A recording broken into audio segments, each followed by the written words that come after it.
Assalamualaikum warahmatullahi wabarakatuh. Alhamdulillahirabbil alamin. Allahumma shalli ala sayyidina Muhammadin wa ala alihi wa ashabihi ajma'in. Amma ba'd. Rabbi shrah li sadri wa yassir li amri wa hlul 'uqdatam min lisani yafqahu qawli. Rabbi a'udzu bika min hamazati syayatin wa a'udzu bika rabbi an yahdurun. وقال الله تعالى في كتابه الكريم أعوذ بالله من الشيطان الرجيم إنا أعطيناك الكوثر فصل لربك وانحر إن شانئك هو الأبتر صدق الله العظيم.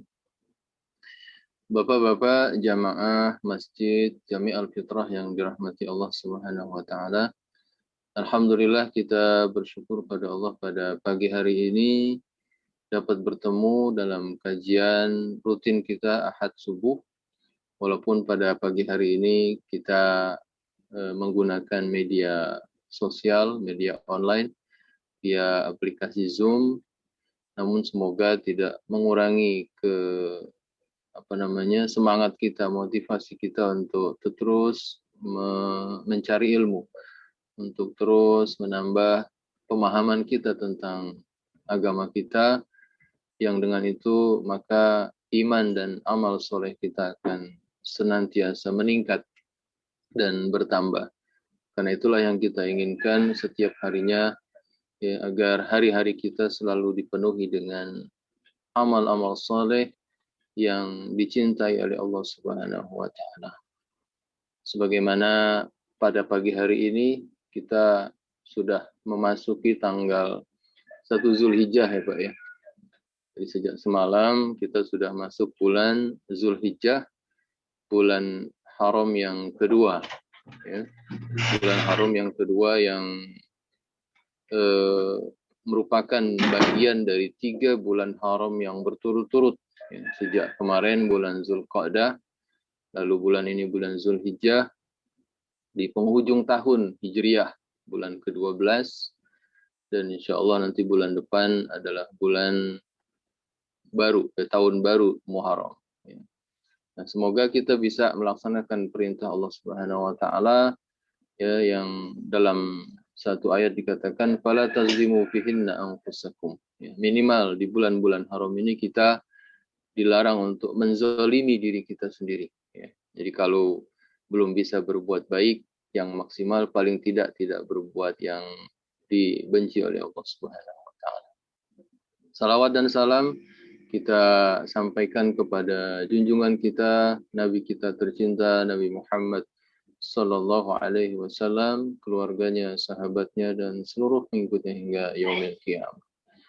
Semoga kita semua yang ada di sini, insya Allah berdoa dan terus berdoa kepada Allah, memperbanyak salawat kepada Nabi Sallallahu Alaihi Wasallam.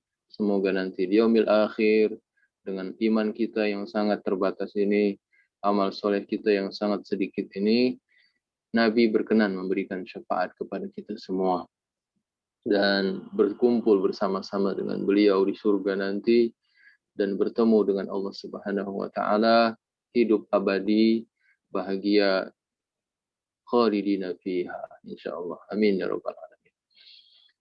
Bapak-bapak sekalian yang saya hormati, pada pagi hari ini kita akan melanjutkan pembahasan dari kitab Al-Wafi, syarah dari hadis Arba'in An-Nawawi. Insyaallah pada pagi hari ini lanjutan ya Pak ya dari bulan lalu yang belum selesai, yakni hadis yang ke-29. Saya izin share screen ya Pak.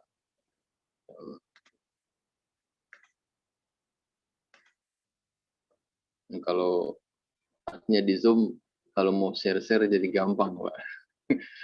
Biasanya saya kalau lagi ngisi nggak pakai apa-apa gitu. Tapi kalau di Zoom jadi ini. Kemarin ngintip-ngintip Pak Mujahid sih. Wah, jadi pengen bikin PowerPoint juga. Ya, biar bisa kelihatan. Tapi hadis yang ke-29 cukup panjang, makanya jadi ada 2 sesi yang harus kita selesaikan. Saya singkat-singkat aja ini. biar cepat. Nah, hadis yang ke-29 ini sebagaimana yang sudah kita bahas bulan lalu adalah hadis tentang amalan-amalan yang dapat memasukkan kita ke dalam surga dan menjauhkan kita dari neraka. Itu intinya. Ya. Dari pertanyaan An Mu'az bin Jabal radhiyallahu anhu, qala, dia bertanya kepada Nabi sallallahu alaihi wasallam, qultu ya Rasulullah, akhbirni bi'amalin yudkhilunil jannah wa yuba'iduni 'anil nar. Ini intinya. Ya.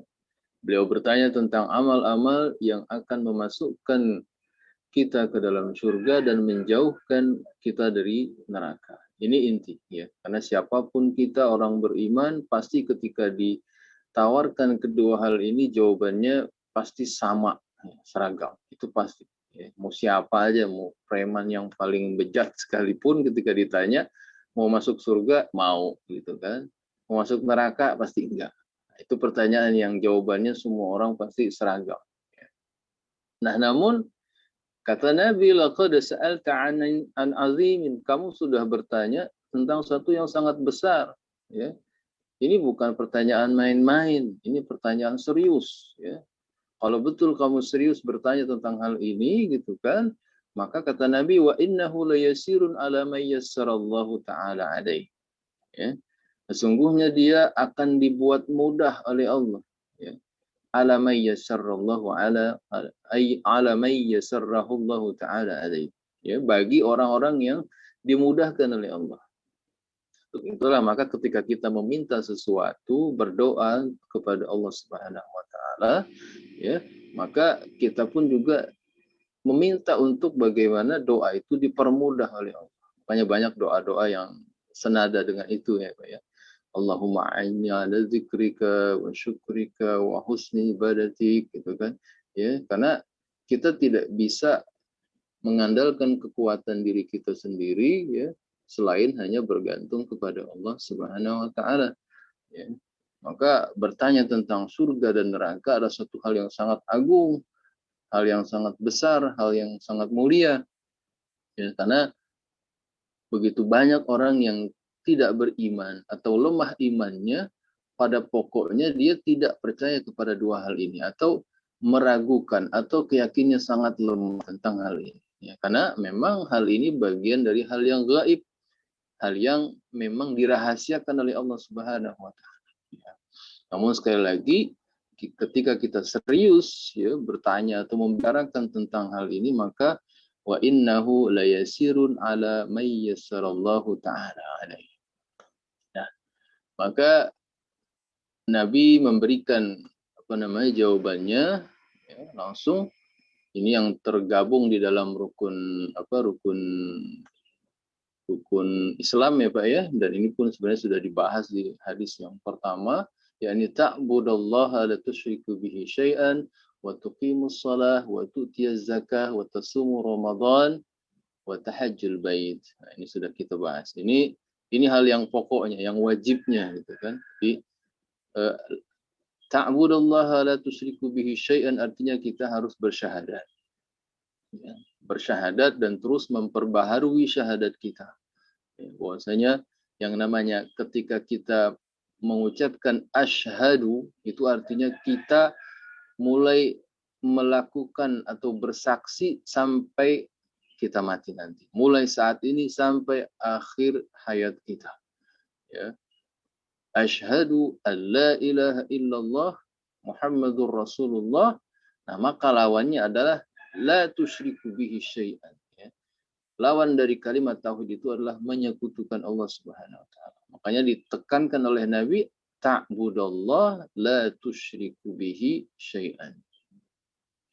Nah, berikutnya adalah watuqimus shalah, yang dimaksud di sini adalah salat 5 waktu yang wajib. Tutiyaz zakah, yang di sini dimaksud adalah zakat yang wajib, zakat mal yang sudah sampai nisabnya, dan zakat fitrah yang setiap bulan Ramadan atau akhir bulan Ramadan. Wa tasumu Ramadan, berpuasa di bulan Ramadan, wa tahajjul bait, dan berziarah, berhaji ke Baitullah jika mampu. Nah, ini seperti dikatakan bulan lalu, seharusnya Nabi ketika selesai mengucapkan ini sudah gitu kan. Namun karena Nabi begitu menghargai pertanyaan Muaz bin Jabal ini, ya, beliau ya, memberikan tambahan, bahkan tambahannya jauh lebih banyak daripada yang ditanya gitu ya.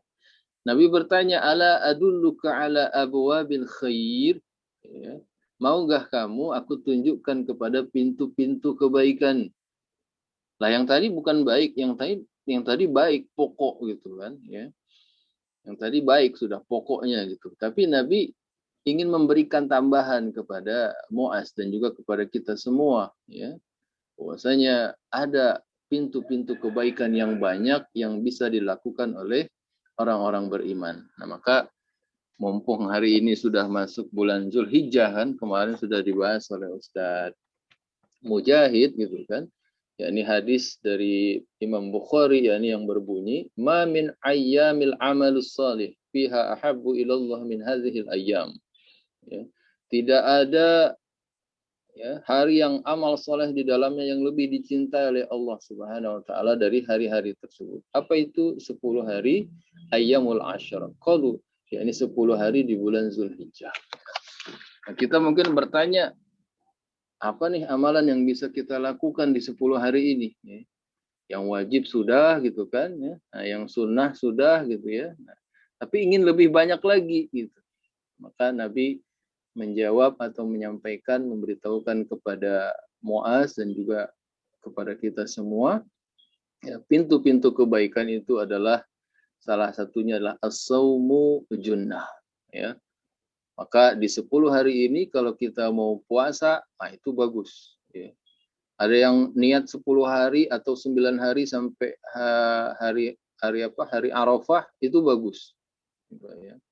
Mau puasa nanti Senin Kamisnya aja itu bagus. Mau puasa Tasu'ah atau Arafahnya juga bagus. Ya, karena apapun amal yang dilakukan di 10 hari Zulhijjah ini ahabbu ilallah, lebih dicintai oleh Allah. Ya, bahkan kemarin dikatakan Nabi sahabat sampai bertanya, walal jihad ya Rasulullah, walal jihad. Ya. Sampai jihad pun tidak disukai atau tidak pada konteks bulan-bulan haram seperti ini kan yang namanya jihad itu kan atau perang itu kan dilarang. Ya. Kita dianjurkan justru untuk lebih memperbanyak ibadah. Jihad yang nanti pada akhir hadis ini dikatakan sebagai puncaknya iman atau puncaknya Islam, ya, itu pada bulan-bulan haram itu peperangan itu sementara ditangguhkan. Kita dianjurkan untuk lebih banyak beramal soleh. Maka amal pertama yang bisa kita lakukan di 10 hari Zulhijjah ini nanti adalah yang paling mudah gitu kan ya, adalah puasa. Karena kata Nabi, as-saumu junnah. Puasa itu adalah perisai.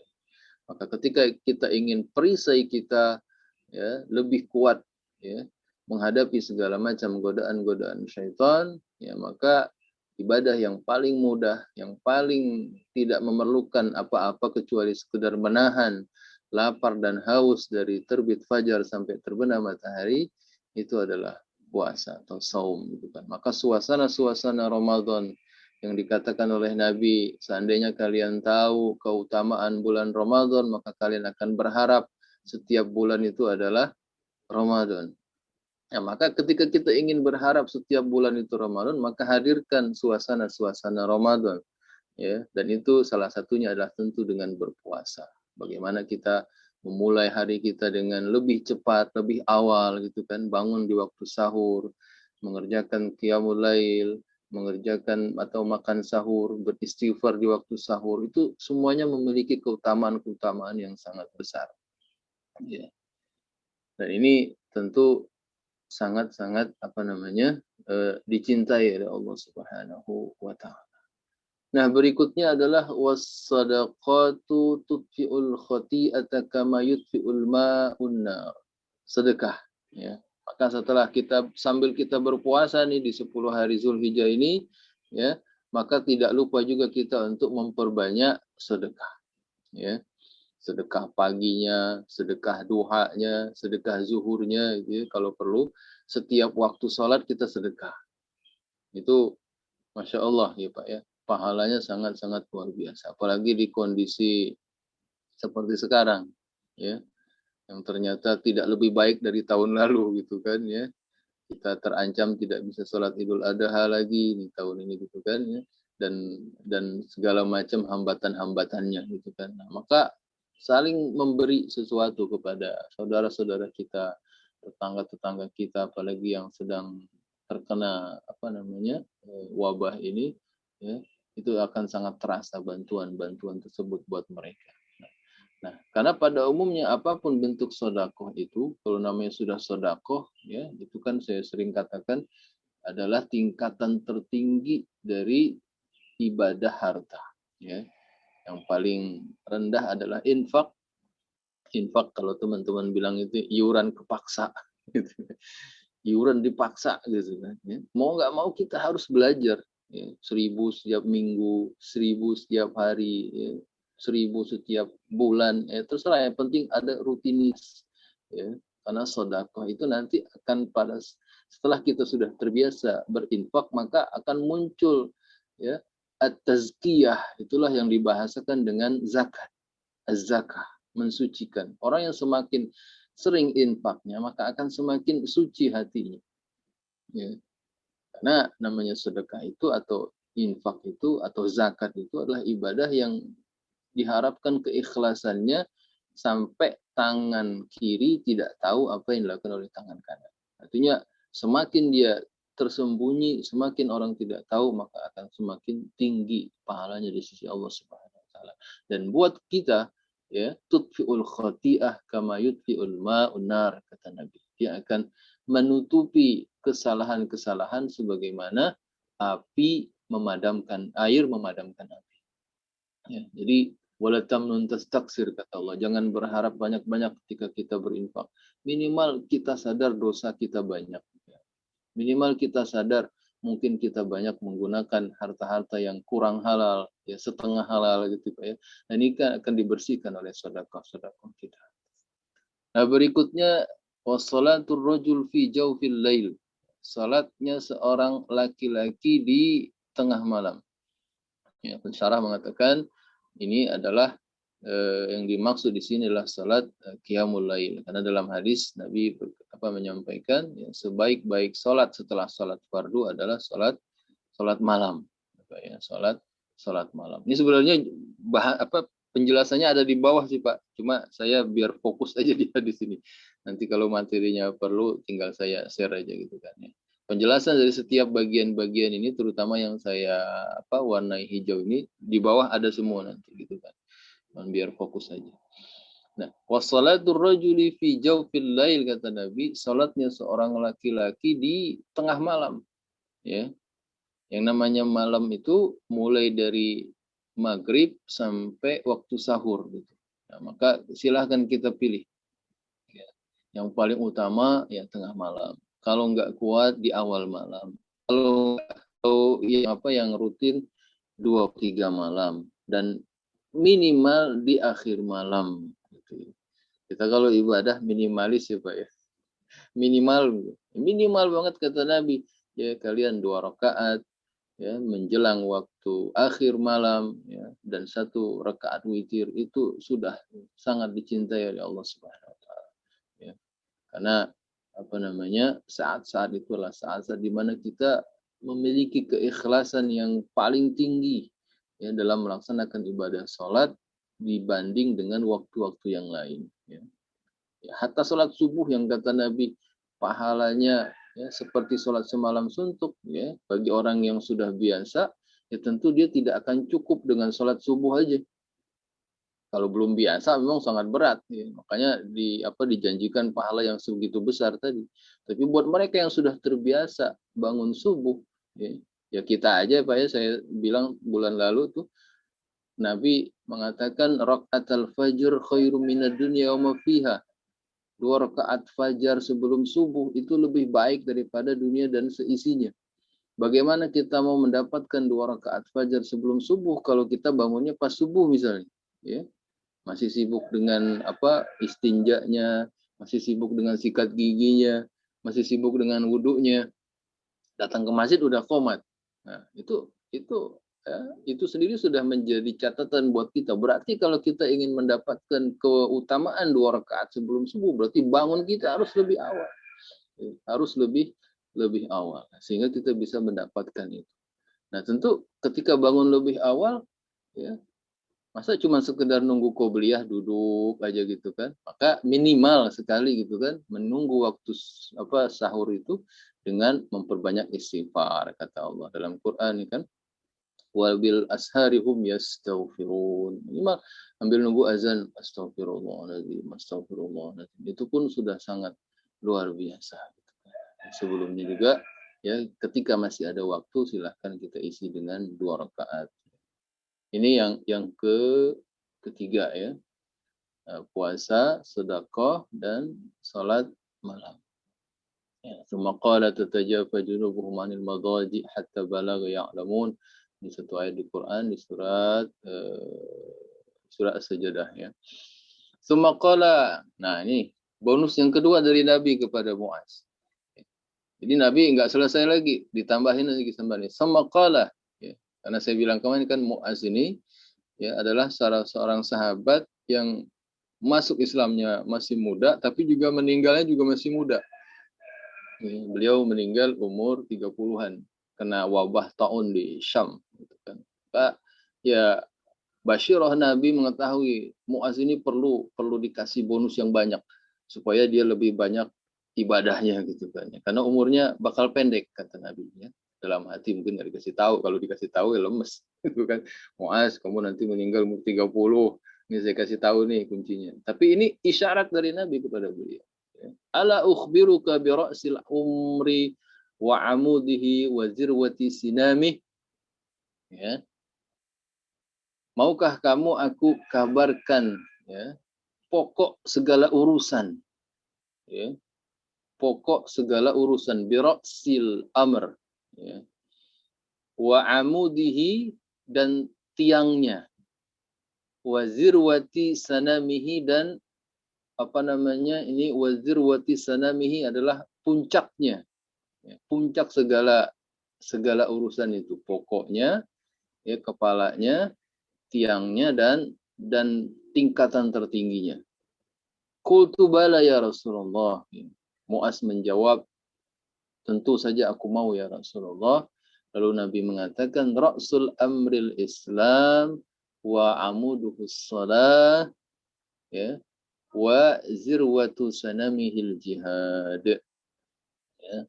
Pokok segala urusan itu adalah Islam, tiangnya adalah salat, dan puncaknya adalah jihadu fi sabilillah. Pensyarah mengatakan 3 hal ini adalah rangkuman dari kurikulum dalam pendidikan Islam. Ya. Jadi ketika kita mengajarkan Islam dimanapun, kapanpun, dalam kondisi apapun, dalam konteks apapun, jangan tinggalkan ketiga hal ini. Ya.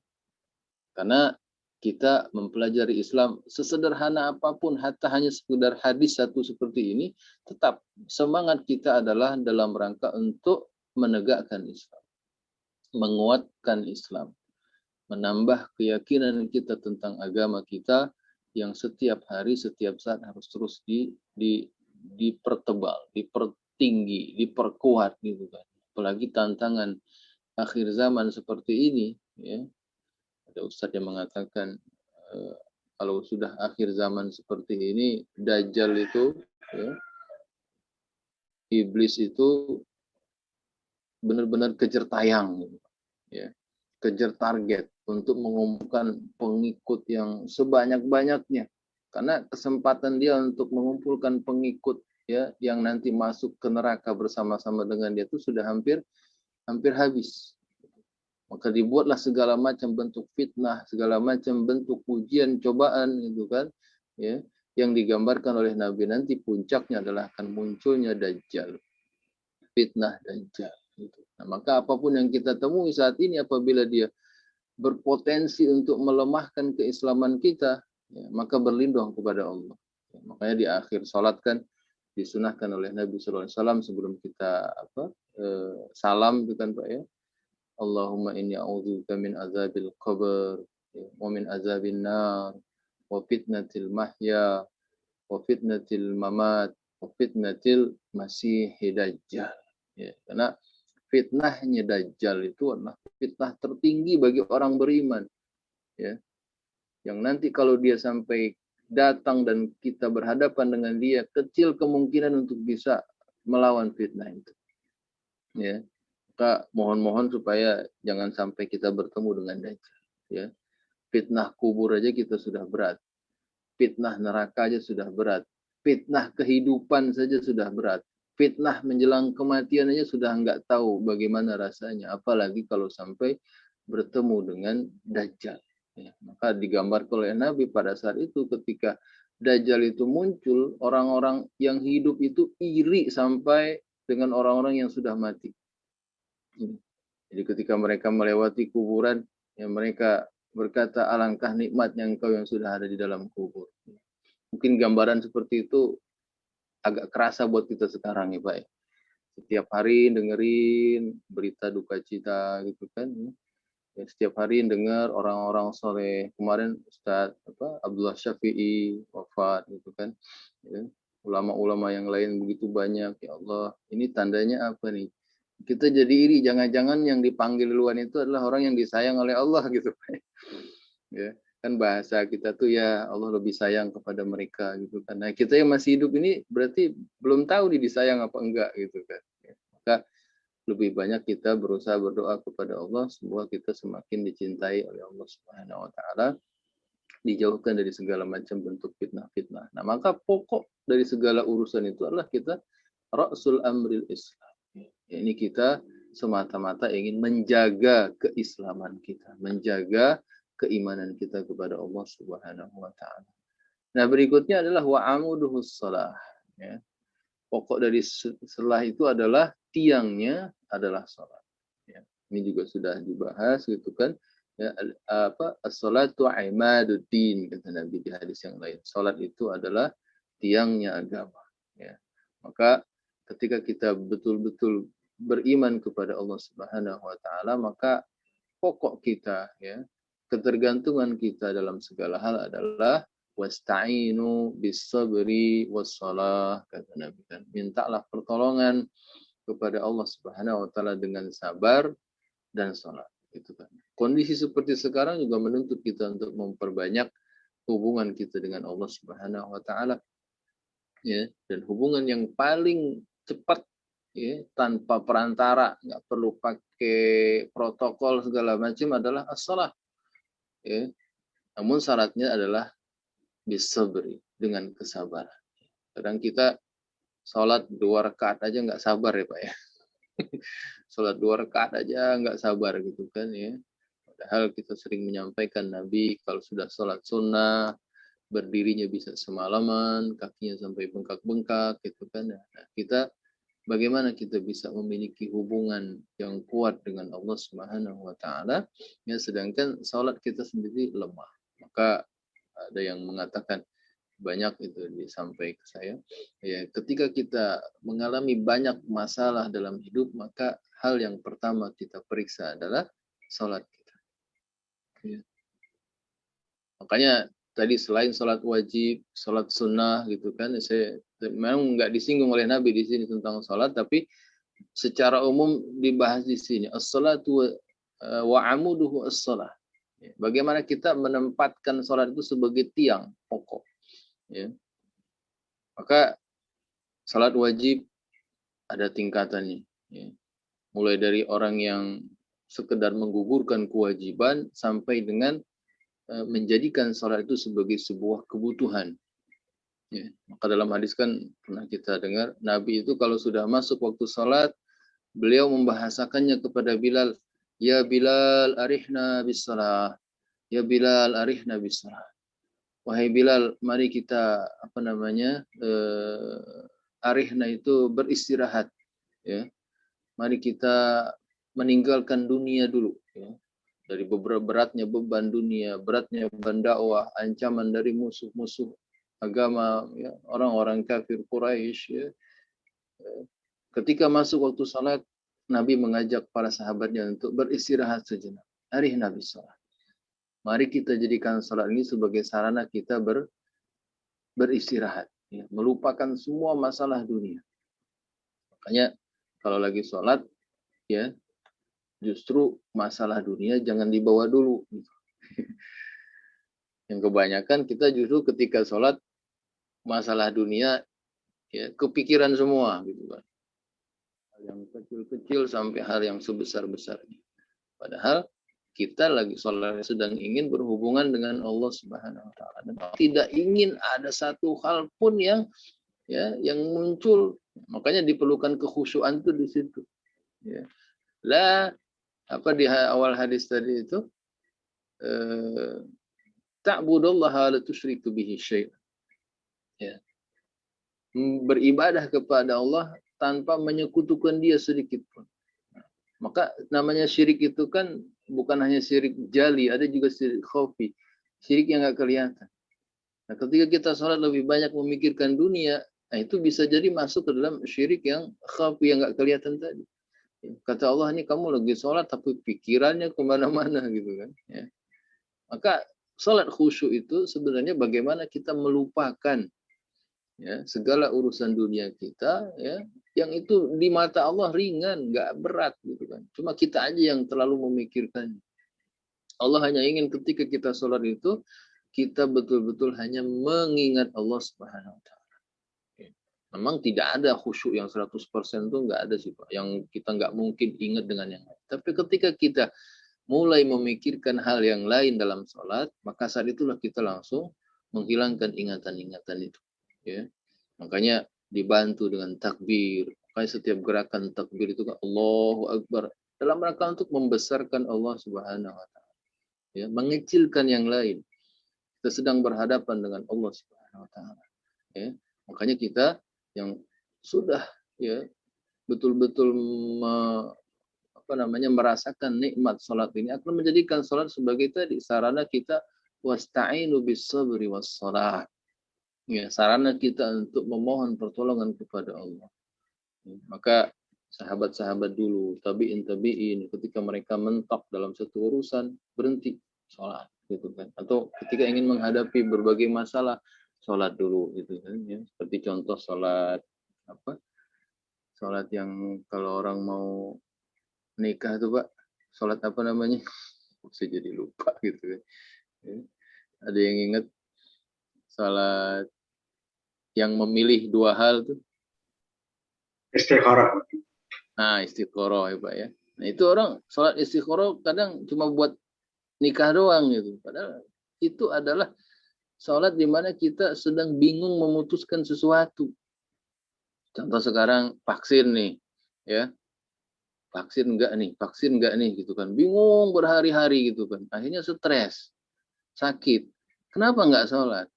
Ya. Sholat istikharah, ya Allah berikan kekuatan nih. Ya. Apakah aku memilih vaksin atau tidak divaksin misalnya kan ya maka di situ Allah akan berikan kekuatan ya kemarin saya ikut webinar tentang self healing tuh Pak tentang pengobatan pribadi bagaimana sekarang ini orang sakit ya tidak hanya karena coronanya tapi karena banyak tekanan-tekanan psikologis ya bahkan yang nggak corona pun punya gejala corona gitu kan ya gara-gara terlalu banyak membaca tentang berita-berita ya, yang negatif ya yang melemahkan ya itu ya kalau kita tidak punya pegangan kepada Allah Subhanahu wa taala ya, banyak sekali hal-hal yang bisa melemahkan kita saya bilang tadi kita ini lemah ya, nggak punya kekuatan apa-apa maka tempat kita bergantung hanya Allah Subhanahu wa taala gitu. Jadi masalah sholat ini memang sangat penting untuk diperhatikan ya makanya diwajibkan oleh Allah 5 kali sehari ya, dalam kondisi apapun berdiri duduk berbaring di kendaraan ya sampai kita betul-betul tidak bisa lagi sadar ya baru ya sholat itu boleh ditinggalkan ya kalau orang pingsan kan dia sadar kerjakan ya orang tidur dia lewat ketika bangun dikerjakan orang lupa ketika dia lewat ketika ingat dikerjakan ya nggak ada kompromi sedikit pun tentang sholat ini, khususnya yang wajib. Dan setelah itu kita bisa menambahnya dengan sholat-sholat sunnah yang lain. Saya ya kalau dijabarkan lagi lebih banyak gitu kan ya. Tadi sholat fajar. Ya. Setelah ini nanti ya biasanya kalau kita di masjid kan waktu kita syuruk ya itu juga pahalanya luar biasa besar ya seperti orang yang berhaji dan umroh. Nanti ketika masuk duha silahkan sholat duha lagi yang kata Nabi seperti bersedekah kepada 360 persendian ya dan itu cukup dengan 2 rakaat salat duha ya dan bahkan masuk waktu zuhur ya dan ini saya sendiri masih kadang-kadang bisa kadang sempat 4 rakaat sebelum zuhur ya kadang kita nggak kepikir kok zuhur malah disunahkan 4 rakaat ya. Keutamaan apa yang akan diberikan ya. Secara umum kata Nabi barang siapa yang bisa menjaga 10 sampai 12 rakaat ya salat sunnah qobliyah ba'diyah maka Nabi akan memberikan balasan atau Allah akan memberikan balasan atau membangunkan bagi dia rumah di surga. Nah, setelah itu wasana mihil jihad dan puncaknya adalah jihad. Ya. Jihad ini sebagai kata benda ya, al-jihadu ya, yang bermakna amalan-amalan yang memerlukan kesungguhan. Tidak hanya konotasinya kepada peperangan, tapi juga kepada hal-hal yang lain. Bersungguh-sungguh untuk mengerjakan amal soleh, ya. Karena sholat tadi juga perlu mujahadah, gitu kan. Bersedekah juga perlu mujahadah, gitu kan. Yang membantu orang juga perlu mujahadah, dan sebagainya, dan sebagainya. Maka ketika kita sholat, kurang semangat, itu berarti kurang jihadnya. Kurang semangat jihadnya. Gitu ya. Kurang mujahadahnya. Gitu kan. Ketika kita bersedekah, kurang semangat berarti kurang jihadnya, kurang mujahadahnya. Makanya ini 3 hal ini ya, kata pensyarah tadi dia adalah kurikulum dalam pendidikan Islam yang tidak bisa terpisahkan. Nah, terakhir ini pokoknya nih judulnya ini ya, banyak buku-buku mensyarah menjelaskan hadis ini judulnya sebenarnya adalah bagaimana menjaga lisan ya. Terakhir kata Nabi ala ukhbiruka bimalaki dzalika kullih ya. Nabi bertanya kepada Muaz bin Jabal tadi, maukah kamu aku kabarkan kepadamu tentang penguasa dari semuanya itu? Penguasa, bimalak, ya, atau drivernya gitu ya, supirnya gitu kan, dari semuanya itu, atau kunci dari semuanya itu. Lalu Muaz menjawab, "Faqultu bala ya Rasulullah." Ya. Tentu aku mau ya Rasulullah. Maka kata Nabi, Nabi fa'akhadha bilisani. Fa'akhadha bilisani. Lalu Nabi menunjuk kepada lidahnya, lisannya. Ya. Kaffa 'alaika hadza. Kaffa 'alaika hadza. Jaga nih kata Nabi ya. Lisan, lidah itu kan ya. Nah, di sini tumben gitu kan dari tadi apa namanya Muaz ketika dijawab panjang lebar nggak nyelak gitu kan.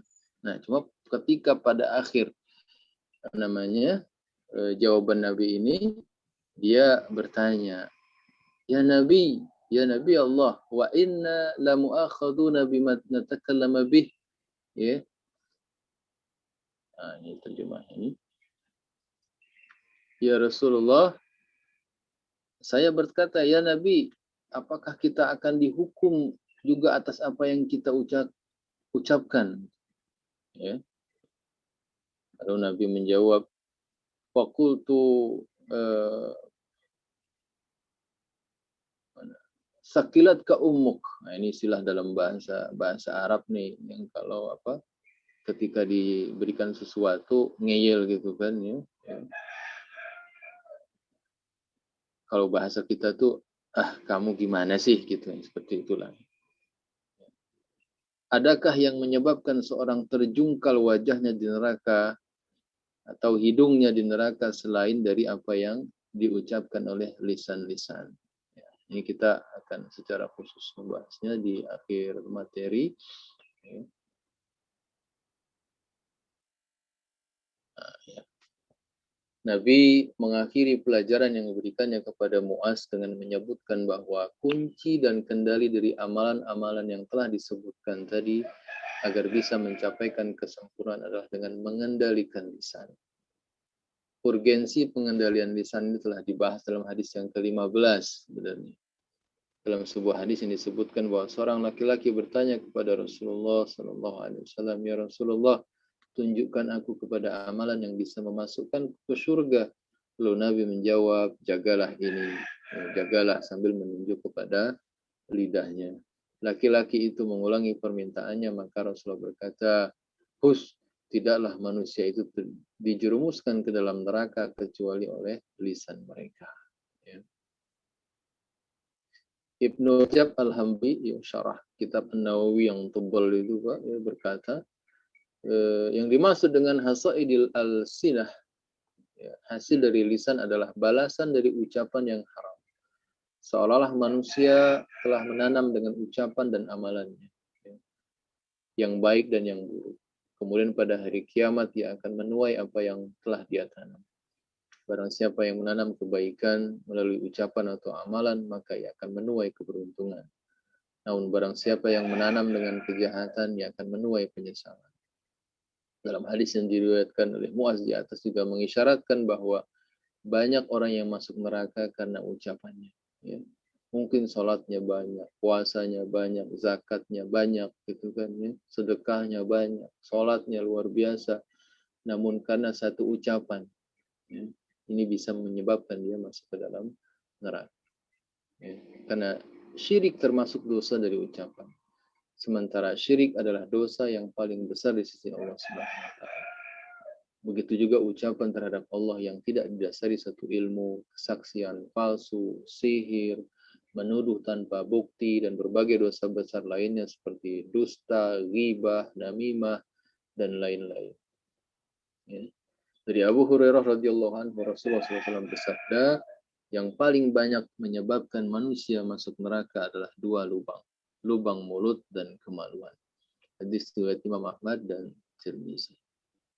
Ayah Zaid bin Aslam menceritakan bahwa ketika Umar radhiyallahu anhu mengunjungi Abu Bakar, ia mendapati saudara yang sedang menarik lidahnya. Ya. Lidah ditarik gimana rasanya? Maka Umar radhiyallahu anhu berkata, "Hei, semoga Allah mengampunimu." Abu Bakar radhiyallahu anhu menjawab, "Inilah yang menjerumuskanku ke dalam perbuatan maksiat." Ibnu Buraidah berkata, aku melihat Ibnu Abbas memegang lidahnya dan berkata, ingat, katakanlah yang baik, niscaya kamu akan beruntung. Atau jangan mengatakan yang tidak baik, niscaya kamu selamat. Kalau kamu tidak mendengar peringatanku ini, niscaya kamu akan menyesal. Ketika ditanya mengapa ia melakukan ini, saya mendengar Nabi Shallallahu Alaihi Wasallam nasihat dari Nabi Shallallahu Alaihi Wasallam bahwa pada hari kiamat tiada yang membuat manusia begitu gundah dan marah selain lisannya, kecuali orang yang tidak mengucapkan selain kebaikan. Ibnu Mas'ud radhiyallahu anhu bersumpah, demi Allah yang tiada Tuhan melainkan Dia, di atas bumi ini tidak ada yang perlu dipenjarakan selain lidah. Terakhir, Hasan al-Basri berkata, lidah adalah kendali tubuh. Jika ia melampaui batas, maka tubuh pun akan melampaui batas. Jika ia terkendali, maka tubuh pun terkendali. Ya. Maka inilah inti dari hadis yang ke-29 ini. Ya. Ini menjaga lisan. Soal amal-amal soleh tadi, ya sekedar kita review, ya insya Allah kita semua sudah mengamalkan. Maka kadangkala dalam hal menjaga lisan, ya, dan tulisan, kalau sekarang mungkin menjaga jempol kali Pak ya.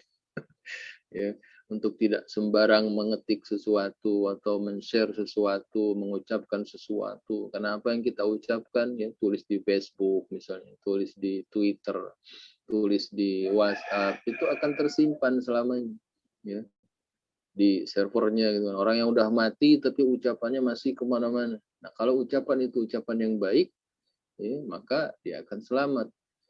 Kalau ucapan itu ternyata ucapan yang tidak baik, ya, ucapan yang dusta, ya, yang bohong, sumpah palsu tadi dan segala macam, yang itu menyakiti orang lain, maka dia akan mendapatkan jariah dosanya gitu ya. Nah, semoga Allah Subhanahu wa taala melindungi kita dari dosa-dosa lisan ini ya, yang akan menghilangkan kebaikan-kebaikan yang banyak yang sudah kita lakukan ya. Jadi minimal di 10 hari Zulhijjah ini mari kita bermujahadah untuk memperbanyak amal-amal soleh, tapi juga berlatih untuk mengalihkan aktivitas lisan kita dengan memperbanyak ibadah kepada Allah Subhanahu wa taala, dengan memperbanyak zikir kepada Allah Subhanahu wa taala. Godaan-godaan untuk mengucapkan hal-hal yang tidak baik, menyakiti orang lain. Makanya ada sebuah ungkapan, orang soleh itu ketika dia tersakiti, dia tidak akan membalas, dia akan cukup membalasnya dengan diam, gitu kan. Namun di tengah malam dia akan berdoa, ya. Makanya saya kemarin di satu sahabat yang satu lagi, gitu kan ya.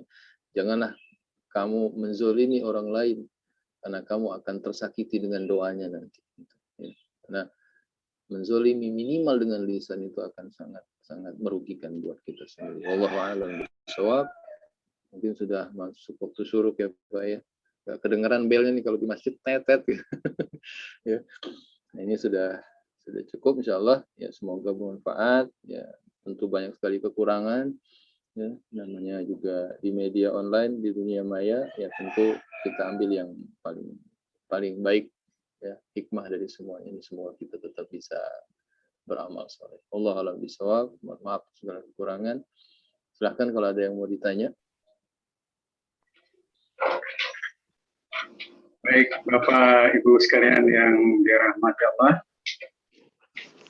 mungkin ada yang ditanyakan, kami persilahkan. Silahkan di mute untuk menyampaikan sesuatu. Baik, boleh. Assalamualaikum warahmatullahi wabarakatuh. Waalaikumsalam. Saya Supriyadi, Pak. Maaf ya, nih, Pak. baru. Terima kasih banyak atas pemaparannya. Cuman saya ingin fokus kepada tadi sholat khusyuk ya. Karena kalau salah, kalau orang meninggal itu yang nanti di akhir ditanya pertama kali sholatnya Pak ya. Selain sholat itu kan harus juga wudhunya yang benar. Nah, saya coba memahami sholat khusyuk itu memang agak berat, karena beberapa ada buku yang saya baca itu ada yang namanya sholat khusyuk meniti kepada sunnah Rasul, yaitu 3T. 3T ini yang perlu saya masih kurang ya. 3T itu antaranya maksudnya T pertama itu adalah sholatnya harus tumanina, yaitu tenang. Terus yang kedua, T kedua itu takabur ya. Takabur itu apa? Harus paham ya. Terus yang takabur ya, harus paham. Terus yang ketiga tadabur, yaitu harus menghayati. Nah, ini yang ketiga ini Ustadz, bagaimana supaya, karena kita seperti sholat tuh kadang-kadang yang kecil-kecil aja masih diingat-ingat dalam sholat tuh. Ya memang kata Pak Ustadz tadi tidak mungkin 100%. Nah, itu kisi-kisi yang tadi 3T itu yang perlu yang perlu sangat karena tadi sholat itu tadi yang Bapak bilang tadi intinya sholat khusyuk itu. Makasih Ustadz. Ya, Assalamualaikum warahmatullahi wabarakatuh. Waalaikumsalam. Ya memang inilah kenapa salah satu hikmahnya sholat itu adalah ibadah yang diwajibkan kepada kita 5 kali sehari sepanjang hidup ya Pak ya. Jadi memang ibarat ulangan, ini soal yang paling banyak. Ya, kalau ibadah lain kan puasa setahun 1 kali sebulan ya Pak ya. Kalau zakat tunggu nisab ya. Kalau haji sekali seumur hidup bahkan. Tapi sholat kenapa 5 kali sehari? Ya, bahkan sepanjang hidup ya, selama kita hidup. Berarti memang ini ibadah yang paling yang paling banyak poinnya gitu kan, sehingga soalnya pun semakin diperbanyak oleh Allah Subhanahu wa taala. Karena memang tingkat kesulitannya tadi seperti itu. Sulit untuk menghadapi merasakan atau melakukannya dengan kekhusyuan. Tapi bukan berarti tidak mungkin. Ya. Allah akan memberikan bimbingannya, memberikan tuntunannya, memberikan kekuatan kepada kita. A'inni ala zikrika wa syukrika wa husni ibadatik. Itu kan doa. Ya Allah, berikan aku kekuatan untuk mengingatmu. Jadi ketika kita ingin sholat itu kan fokus di niatnya dulu memang. Ya Allah, saya ingin mengingatmu. Wa syukrika, dalam rangka untuk bersyukur kepadamu. Ya. Wa husni ibadatik, dan memperbaiki ibadah kepadamu. Ya. Kita nggak tahu sholat kita ini sudah sekian banyak ini berapa yang diterima oleh Allah. Ya, saya bilang bulan lalu kan. Umur 60. Iya. Ya kita bilang bulan lalu, kita kalau ada satu sholat aja yang ikhlas betul-betul karena Allah dan diterima oleh Allah, sholat itu cukup, Pak. Cukup gitu kan. Untuk kita nanti klaim di akhirat untuk bisa masuk surga. Tapi kita nggak tahu, dari sekian banyak sholat kita tuh kita nggak tahu ya, mana yang paling khusyuk, mana yang paling ikhlas gitu kan. Tapi ya bukan berarti tidak ada yang diterima sama sekali. Maka usaha yang terus menerus ya. Dari filosofi sholat, dari mulai takbir sampai salam aja itu sudah terlihat bagaimana ya di awal hadis tadi dikatakan innahu, ya, itu hal yang mudah bagi orang yang dimudahkan oleh Allah. Nah, kalau kita memang ingin menjadikan sholat kita itu sebagai sarana hubungan kita dengan Allah, maka Allah akan mudahkan. Ya. Makanya tadi rumusnya ya banyak sudah teori-teori tentang sholat khusyuk itu. Ya. Apa tadi T pertama itu? Tumanina. Tumanina gitu kan. Itu memang wajib. Orang kalau sholatnya nggak tumanina, ya, gimana mau khusyuk? Tumanina itu kan adanya ketenangan dari fisiknya aja harus tenang dulu. Iya. Makanya buru-buru Pak Ustaz. Iya, kalau nggak bisa berdiri boleh duduk gitu kan. Kalau nggak bisa duduk boleh rebahan. Karena yang diperlukan adalah kenyamanan dulu dalam sholat. Bahkan orang yang lagi perang pun gitu kan, ya tetap diberikan kenyamanan. Sholat khauf itu kan apa? Sholat namanya kan sholat khauf, sholat takut. Tapi diberi kenyamanan satu rakaat gantian, gitu. Karena memang yang diinginkan adalah ketenangan. Ya. Nah, ketika sudah tumanina gitu kan, T yang kedua itu apa tadi? Tafakur apa tafahum? Ya. Takakur. Paham maksudnya, tahu arti dari yang kita baca. Ya. Nah, maka dari bacaan sholat minimal takbir kita paham dah maksudnya takbir itu apa, Pak? Takbir itu kan takbiratul ihram, saya sudah sering sampaikan. Kalau kita sudah takbiratul ihram, ya, kalau orang haji itu sudah pakai ihram, haram dia untuk melakukan hal yang lain. Hukum itu. Orang kan kalau sudah pakai ihram kan banyak pantangannya ya Pak ya Bu ya. Iya. Nah maka usahakan ketika kita sudah takbiratul ihram, ya, buang semua ingatan-ingatan yang lain. Bukan nggak bisa dihilangin, ya. Bukan harus hilang semua, enggak. Tapi ketika kita ingat dengan hal yang lain, ingat kita sudah takbiratul ihram. Kita hanya ingin membesarkan Allah di salat ini. Ya. Makanya 2 rakaat ringan banget kata Nabi, itu cukup dengan Fatihah. Yang penting itu ada keikhlasan, itu jauh lebih bermanfaat. Ya. Makanya Nabi itu apa-apa sholat, pusing sholat gitu kan, stres sholat gitu. Makanya orang Islam nggak kenal stres sebenarnya Bu, gitu kan. Ya. Kalau memang sedang sumpek sholat gitu kan, maka semakin semakin khusyuk dia sholat, semakin dia akan mendapatkan ketenangan. Karena itu yang ingin dicari dari sholat. Arihna bisalah ya Bilal, ya, rihlahkan kami dengan sholat. Makanya background saya itu pantai ya Pak ya. Kita biar merasa nyaman gitu kan, hidup tuh tenang gitu kan ya. Kita ingin yang mencari ketenangan. Seperti itu tuh. Arihna ya Allah, arihna ya Allah bisalah gitu kan. Jadi mau 2 rakaat, 4 rakaat, 11 rakaat, berapapun rakaat, pokoknya kita ingin mendapatkan ketenangan. Itu intinya. Nah, yang terakhir tadabbur. Ya, tadabbur itu memang afala yatadabbaruna al-Qur'an, ya. Karena dalam salat itu adalah membaca Al-Qur'an intinya. Ya. Makanya diwajibkan minimal Fatihah. Fatihah kan Quran, Pak ya. Iya, iya. La sholata liman lam yaqra bi Fatihatil Kitab, kata Nabi. Tidak disebut sholat kalau tidak membaca Al-Fatihah. Makanya minimal dalam sholat itu kita memperhatikan, mentadaburi suratul Fatihah. Kenapa Al-Fatihah itu diwajibkan dibaca? Nah, ini penting. Kenapa tidak yang lain gitu? Kenapa nggak boleh ganti-ganti? Hari ini kita baca Fatihah, besok baca Al-Baqarah misalnya kan? Enggak kan? Tapi yang menjadi wajib adalah suratul Fatihah. Itu perlu disadari, perlu dipahami. Basmalah sampai dolin. Ya, ini ada rahasia yang sangat besar ya, yang diselipkan oleh Allah Subhanahu wa taala buat kita orang-orang yang beriman ketika dia menegakkan sholat. Wallahu a'lam bishawab. Itu kali Pak. Jadi mujahadah aja terus Pak. Usaha terus gitu. Jangan kalah sama setan. Iya, makasih Setan semangat ganggu kita gitu. Iya, iya. Kita nggak boleh semangat untuk ya tidak khusyuk. Mari sih ada yang lain Pak. Assalamualaikum Pak. Waalaikumsalam Pak. Ya, mau tanya ini tadi mengenai sholat Pak, kan sholat itu ada sholat wajib sama sholat sunnah. Yang mau saya tanyakan, sholat sunnah itu yang boleh berjamaah itu sholat sunnah apa saja Pak? Karena kan kayak misalkan qiyamul lail itu kan bisa berjamaah. Sholat, nah itu yang mau saya tanyakan, sholat yang bisa berjamaah itu apa aja? Karena kan kita pandemi di rumah ini Pak. Jadi kan yang bisa untuk nambah 27 derajat itu tambah-tambahan itu sama istri misalkan, sama keluarga. Nah itu yang bisa berjamaah itu apa saja?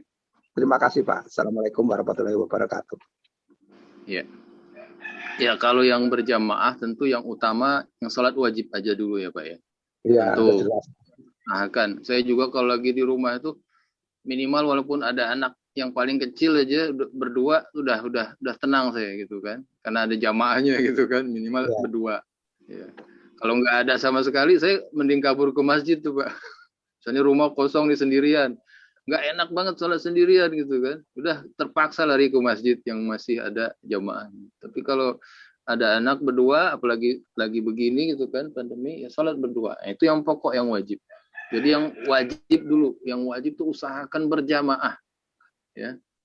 Seminimal-minimalnya berdua gitu kan, berjamaah. Karena memang sholat berjamaah, sholat wajib itu tadi kan pahalanya 27 derajat. Nah, selain itu, ya saya memang belum mendengar hadisnya ya. Kalaupun ingin berjamaah sholat sunnah, ya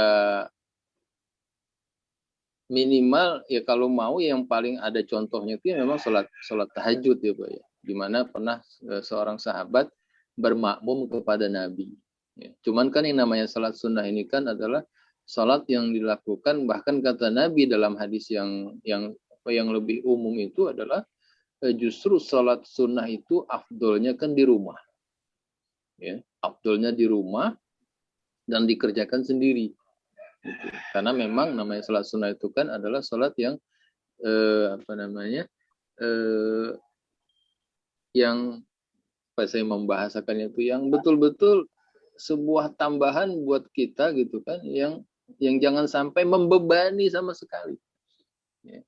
Khawatirnya kalau kita sholat sunnah berjamaah gitu kan, makmum kita keberatan, lama amat gitu kan. Nah, ketika melakukan sholat sunnah dan ada keberatan seperti itu sudah berkurang nilainya. Ya. Seperti saya pernah contohkan puasa sunnah Syawal misalnya. Itu ketika kita memaksakan untuk 6 hari setelah Idul Fitri ya, supaya bisa lebaran kedua gitu kan. Tapi ketika ada keterpaksaan melaksanakannya, maka nilai dari sunnah itu akan berkurang. Makanya memang tidak dianjurkan untuk sholat sunnah itu berjamaah. Ya. Dianjurkannya justru sendiri-sendiri karena memang tergantung selera masing-masing. Ya, ada orang yang pengen buru-buru, ada yang pengen lama-lama gitu Pak ya. Nah, cuma kalau Bapak bisa sepakat sama Ibu gitu kan, Bu, kita sholat sunnah duha yuk gitu kan, sama-sama. Nanti Bapak mau baca surat ini, nah Ibu tungguin. Nah itu boleh, ya silakan. Tapi ada kesepakatan dulu gitu kan, ya. Jangan sampai makmumnya terpaksa gitu kan. Ya. Kalau udah terpaksa, jadi nggak enak nanti gitu kan. Jadi buat kesepakatan dulu. Dalam sholat wajib juga boleh begitu. Ya, misalnya saya itu kalau lagi mau berjamaah di rumah, ini ya mau baca surat ini ya, gitu kan. Saya biasanya, ini buka rahasia dikit aja nih. Kalau zuhur asar itu kan karena sir bacanya, ya saya sampaikan. Kalau surat al-a'la, surat zuhur, saya baca surat sabihis. Separuh di rakaat pertama, separuh rakaat kedua, gitu kan. Kalau surat asar, baca al-ghasyiyah, separuh di rakaat pertama, separuh di rakaat kedua. Nah, jadi jamaah nggak nunggu, gitu kan? Kan kadang kalau kita bermakmum kan ini imamnya baca apa, gitu kan ya? Kok lama banget? Nah, jangan sampai bengong kita kalau lagi sholat berjamaah, ya. Jadi kalau sambil nunggu imamnya ruku, ya kita sudah selesai bacaannya mungkin, gitu kan? Nah, jangan kemana-mana pikirannya Pak. Lanjutin lagi baca yang lain, baca yang lain, baca yang lain sampai imam ruku. Nah, kita juga tetap dalam kondisi zikir, ya. Jangan sampai pikirannya kemana-mana. Nah, itu makanya tidak dianjurkan dalam sholat sunnah kalau berjamaah. Ya. Khawatir membebani makmumnya. Gitu kali Pak. Terima kasih Pak. Assalamualaikum. Ya, sama-sama Pak. Ada lagi Pak? Silakan Pak, kalau masih ada yang lain. Ya. Ini sudah jam 6:11, khawatir ada yang mau beraktivitas. Tapi ya, nggak masalah, silakan. Saya juga belum kemana-mana. Kalau ada yang mau ditanyakan. Sehat semua ya Pak ya? Alhamdulillah Pak Ustaz. Alhamdulillah. Baik, kalau sudah tidak ada yang mengajukan pertanyaan, terima kasih kami ucapkan kepada Pak Ustaz atas tausiahnya. Insya Allah bermanfaat bagi kita semua. Amin. Semoga kita sehat semua, insya Allah berikutnya Allah Subhanahu Wa Taala. Terima kasih. Silakan Pak Ustaz ditutup, dan dari saya, Assalamualaikum warahmatullahi wabarakatuh.